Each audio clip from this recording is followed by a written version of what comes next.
That's so funny. All right, ladies and gentlemen, what's up, peoples? What's up? Just chilling out on the ground here. Um, so I haven't actually covered the fights that happened over the weekend. We had Trout versus Gosha. We had what's his name? Haney versus I can't remember the other guy's name. We had Michael Hunter versus another fighter. We had the guy that Tank Davis and Lomachenko fought versus a tall, tough fighter as well. All right, so basically it was a weekend of stoppages. A lot of stoppages happened over the weekend. I just never talked about it, and I just realized I didn't talk about these fights. We'll also talk about the upcoming fight with Joshua and Ruiz Jr. And we'll also talk about Katie Taylor, who's going to be trying to make history by becoming undisputed champion against Persoon. So that should be good. All right, so we have a lot of stuff to talk about. So let's start off with Austin Trout versus Gosha. Actually, I had the fight just like how the judges had it, a draw. If anything, Trout, I thought, won that fight. So a lot of people think that Gosha did well enough and he won. I didn't see that. I didn't see that. Trout was much more busy. I thought Trout was busier than Gosha. Now, the way how Fox showed the punch stats and the way how the biasness of the reporting was ridiculous, but the punch stats showed me that it was a draw. But if I was looking at the fight, I turned off the volume. I couldn't take the commentary. It was just ridiculous. To me, Austin Trout was a busier fighter. It was busier.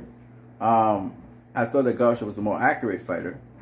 But I thought that Austin Trout was pushing Gosha back. I thought he was landing a lot more punches than Gosha was landing. Gosha had the harder punches, but Trout was the busier guy throughout the fight.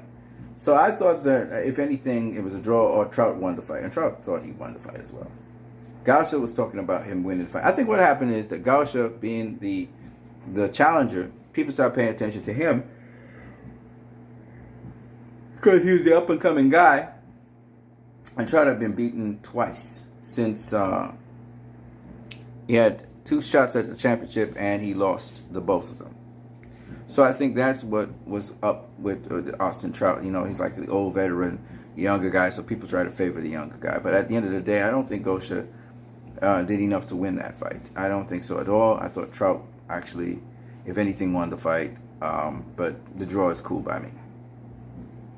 Now, let's talk about the other fights. Devin Haney versus, I forgot what the other guy's name is. The fight was, Devin Haney did not do everything that his corner told him to do, first of all. He was not feinting enough. But he set up that beautiful overhand right, which was a nasty knockout. And I still want to know what happened to the guy, if he's okay even now. But he set up a beautiful overhand right that just, I mean, the guy didn't see it coming at all. He was bracing for a body shot, and he just got blasted out of there. And Devin Haney really took him down. Overall, I thought Devin Haney was boxing in a very straightforward way. He wasn't mixing up his feints too well. But he was getting in that jab because of the angles he was using and turning the bigger guy. And he basically dominated the fight. The other guy got a couple shots in, body shots particularly. But for the most part, I had a stupid yawn. Yeah, for the most part, I thought that Devin Haney dominated that fight. The fight with Michael Hunter and the other guy was the same thing. The other guy was used to just kind of coming in and just, again, straightforward.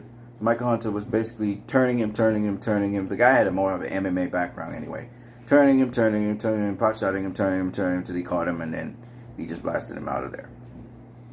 There was another fight I didn't talk about, but first let me just talk about, I forgot what his name is, Lomachenko and Gervonta Davis were able to beat. He did very well, again, against an opponent that was game, but nowhere in his league at all. And he went southpaw. That's how he stopped him going southpaw. Hit him in a headshot. And, you know, he could switch both ways. I forgot what his name is. Puerto Rican fighter. I just can't remember his name right now. But he did very well. He outboxed the guy. turn him, outbox him. It was just what it was.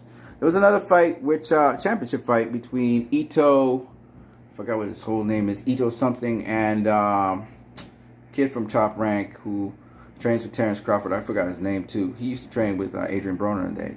And hardworking guy, military dude.